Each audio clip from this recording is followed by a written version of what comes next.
What about a whole season of Garrett Greene being bad and being very inefficient in the passing game? There is no dimension that Thanos could bring you to.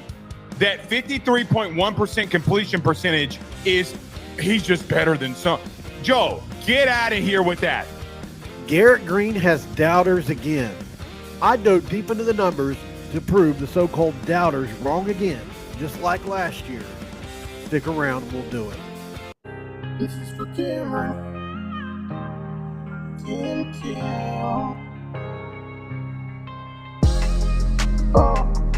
What is up, guys? Welcome back in. My name is Mountaineer Paul. This is another edition of Mountaineer Paul Talks Football. Here we go again. We got more doubters for Garrett Greene at quarterback. He's too small, right? He has a really low completion percentage. He's not very good. He's below average. In no world is a 53% completion percentage proud of. And nobody here is going to fight for that. But, Mr. Ruffino, this is directed directly towards you. Did you deep dive any into the numbers? Did you deep dive any into the tape? Or did you just shoot off at the mouth? Because you come off as that kind of guy, you know, that's where your emotions on your sleeve, that kind of thing.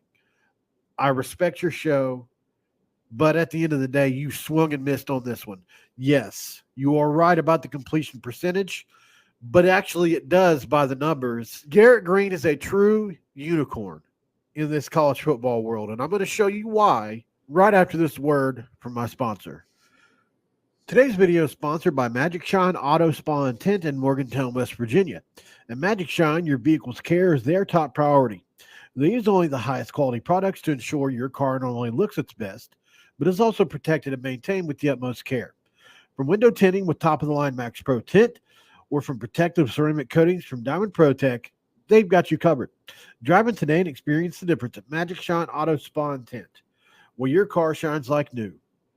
Shine on, Morgantown. Garrett Greene is under attack once again. If you'll remember last year, he was rated the worst quarterback in the Big 12.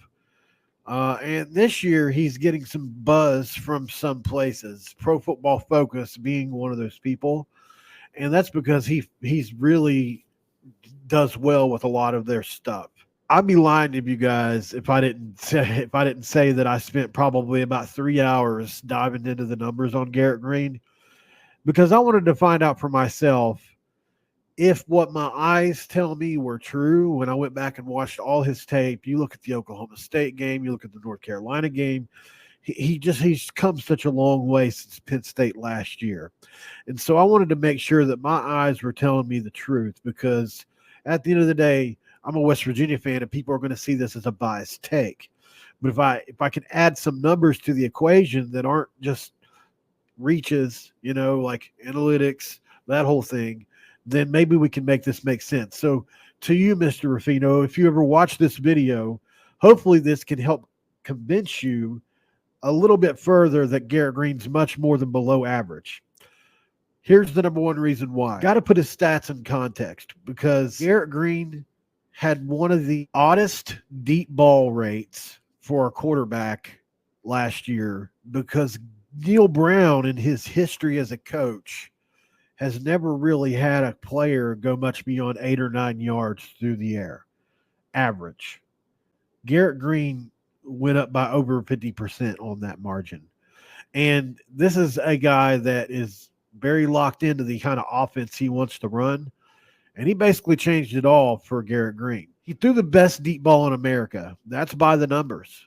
He led the nation per PFF in big-time throws with 31. He also led the country in big-time throw percentage. Big-time throw per Pro Football Focus can be defined as the highest in both difficulty and value. So they basically got to be far and hard to do, right?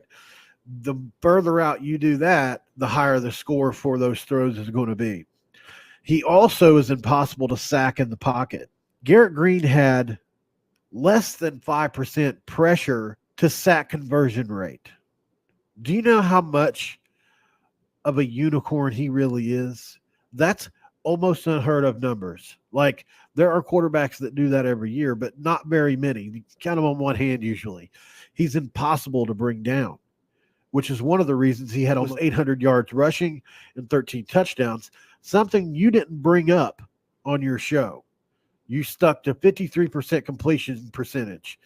Indeed, he did have 53% completion percentage, but he had all this other stuff too that you willingly ignore or you really don't care about, whatever the reason is. And so the picture starts to come together here. Why did Garrett Greene have a lower completion percentage? Because he threw it deep a lot. He was the best at doing that, but they did it a lot. And so just naturally, because it was the offense, that's why the completion percentage is so low. Mixed in with that, he needs to also be a better immediate passer. But when you deep dive into the numbers, Neil Brown realized that I've got a great deep ball thrower on my hands here. I've got a great running game. It was number 1 in Power 4. That's a pretty good recipe for a pretty good offense, and it worked to the tune of 9 games, right? And so Garrett Greene is a much better player than I think you realize, and I think this proves it. I've heard no other dispute or numbers from you on the other side, even though I did ask you to come on the show. I don't expect you to see that, or, I wasn't expecting you to respond. The invitation does still stand. Garrett Greene led the nation 2-minute drill last year. Per Max Chadwick, Pro Football Focus, had him on my show. We looked it up live.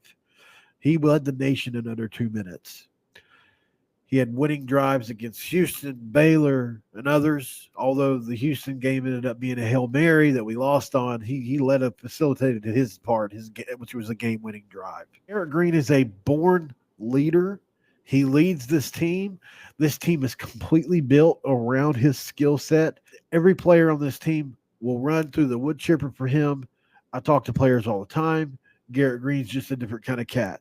He's got swagger. Some people call him the second coming of Johnny Manziel or Baker Mayfield. He's got all of that going on.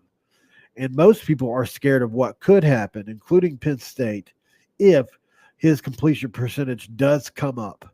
Nobody wants to see that except for us West Virginia fans. That's how it feels. Do me a favor, guys. Give this video a like while you're here. Drop a comment below and tell me why you think Garrett Greene is one of the most underrated quarterbacks in football, and people still have these takes about him. And hit that subscribe button too as well. Would really appreciate that. I can't say enough how aggravating it is for me to hear these kind of things about Garrett. And I know he's going to prove everybody wrong this year. It may not be in game 1 against Penn State. It may not be. But at the end of the day, I feel like he's going to really make a name for himself this year. And I'm going to be so excited to watch it happen. The other argument you keep hearing about Garrett is the level of competition that he faced. If you look at our schedule preseason, it's just like this year. Everybody's saying who has the toughest schedule and who doesn't. You don't know till the end of the year technically, because last year before the season, the Texas Tech game looked like they were supposed to be the Big 12 sleeper. TCU was coming off a national semifinal game. Like, we had a much tougher schedule on the outside looking in going into this. That includes Penn State and Pitt. Pitt was, coming off a good year the year before as well. So at the end of the day, you can't control those factors. And at the end of the day, we were still picked 14th, Like, you have to factor in the whole context of the situation, in my opinion, what this team was going through. Garrett Greene was picked 69th out of 69 eligible Power 5 quarterbacks last year, Power 4, whatever you want to call it. That's just freaking stupid, man. It's like Neil Brown says, it's lazy reporting and it's not true. And just like this year, he's a top 10 quarterback, in my opinion, although biased. I do believe it, though, at the same time. I think Garrett Greene is going to show people that this year. I think he's going to end the year on a high note, and he's going to push. For some big-time player of the year honors in the Big 12. That's what I think.